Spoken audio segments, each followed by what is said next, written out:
이사야 56장 9절에서 57장 13절 말씀. 본문의 말씀은 하나님께서 죄악에 대한 경고를 하시는데요. 이사야 말년 시대에, 즉 므낫세 왕이 통치하는 시대로 추정되는데요. 그 당시 부패한 지도자들의 죄악상들이 나옵니다. 9절부터 12절 말씀인데요. 9절 말씀, 들의 모든 짐승들아, 숲 가운데의 모든 짐승들아 와서 먹으라. 들의 모든 짐승, 이 짐승은 이방 군대죠. 하나님께서 이방 군대를 들어 이스라엘, 유다 나라를 치시게 됩니다. 그들이 하나님의 심판을 받게 되는 것은 바로 10절부터 12절에 그들의 구체적인 죄악들 때문이죠. 10절 말씀, 이스라엘의 파수꾼들은 맹인이요 다 무지하며 벙어리 개들이라, 짓지 못하며 다 꿈꾸는 자들이요 누워있는 자들이요 잠자기를 좋아하는 자들이다 라고 그러죠. 들의 짐승들이 초대되어서 파멸을 하나님께서 선지자들을 통하여 예언하였는데요. 그들은 오히려 눈먼 파수꾼으로 되어 있는 것이죠. 타락한 지도자들의 모습은 영적인 소경들입니다. 깨어 있어야 할 자가 영적 소경이 되었고 몰지각한 목자들이 되어서 양떼를 돌보는 데 관심이 없는 것이죠. 뿐만 아니라 그들은 탐욕을 추구하여 이권에만 관심이 있는 자들입니다.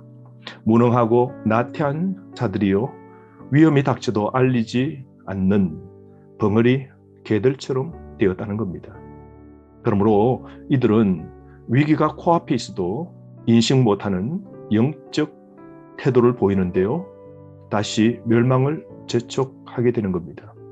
11절 말씀, 이 개들은 탐욕이 심하여 족한 줄을 알지 못하는 자들이요 그들은 몰지각한 목자들이라, 다 제 길로 돌아가며 사람마다 자기 이익만 추구하며. 그래서 이들은 향락을 즐기는 방탕한 생활을 계속 이어서 하게 됩니다. 12절, 오라 내가 포도주를 가져오리라, 우리가 독주를 잔뜩 마시자, 내일에도 오늘같이 크게 넘치리라 하느니라. 유다 나라의 지도자들은 양떼를 지키는 데 관심이 없고 자신의 욕망과 안위만 채우는 데 몰두하게 되는데요. 이들이 바로 타락한 지도자들입니다. 여러분, 그러므로 오늘 이 시대에 우리가 가정의 지도자로, 교회의 직분자로 우리 삶을 돌아보아야 됩니다. 오늘 우리가 어쩌면 위기 앞에 있음에도 불구하고 이인식 못하고 있는 무능력과 탐욕이 우리 안에 없는지, 우리 공동체에 없는지 살펴보아야 되지 않을까요? 그럴 때 우리는 다시 멸망의 위기로 내몰리게 되는 겁니다. 여러분, 우리 삶을 돌아봅시다. 우리가 영적으로 깨어있는 파수꾼의 정신으로 살아가고 있는지 우리는 깊이 우리 자신을 살펴보아야 되는 겁니다. 57장 1절 2절 말씀에 보면 므낫세 시대의 모든 우상들을 다 섬기게 되는데요. 깨어있는 사람들이 우상을 맡게 됩니다. 이런 의인들을 므낫세 왕은 학살하게 되는 것이죠. 의인들이 죽음을 당하여도 사회는 무관심하게 대하는 겁니다.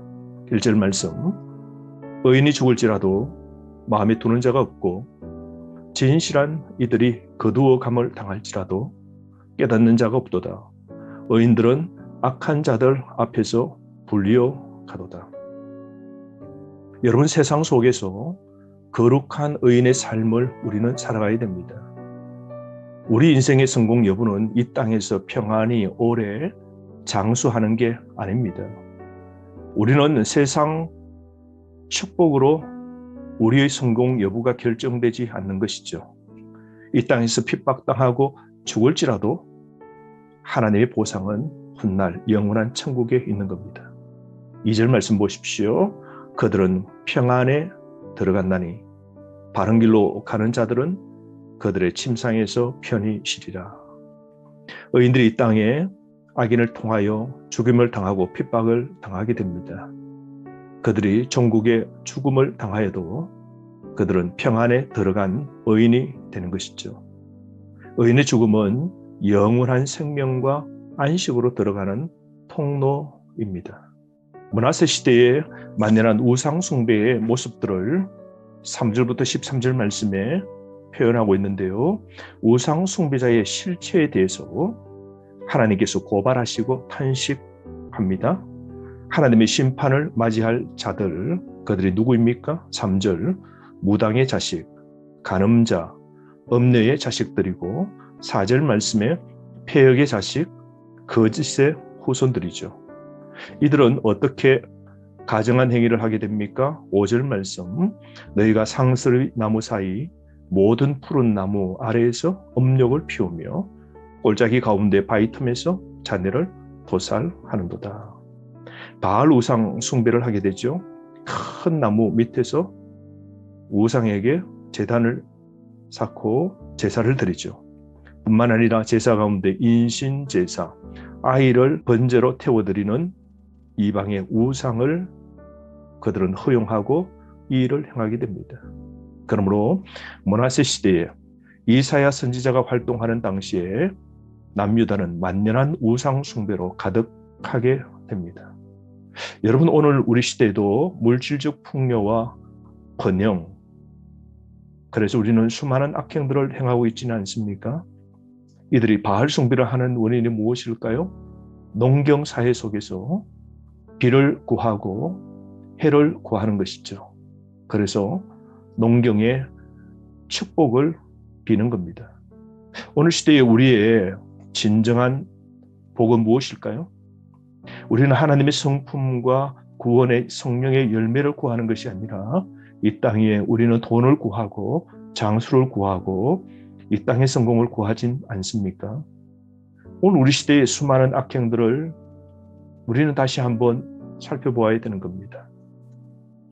오늘 이 므낫세 시대에 많은 사람들이 우상을 섬겼던 이 상황을 보면서 우리는 지금 우리의 삶을 살펴보아야 되는 것이죠. 이 당시에 골짜기에 주운 돌 중 하나를 골라 하나님처럼 숨기는 어리석은 일들을 하게 됨을 6절에서 보게 됩니다. 이 당시의 우상은 바알, 아세라, 몰렉, 그모스, 일월 성신, 돌멩이까지 우상으로 섬기게 된 겁니다. 여러분, 하나님에 대한 신앙의 정절을 생명같이 지켜야 됩니다.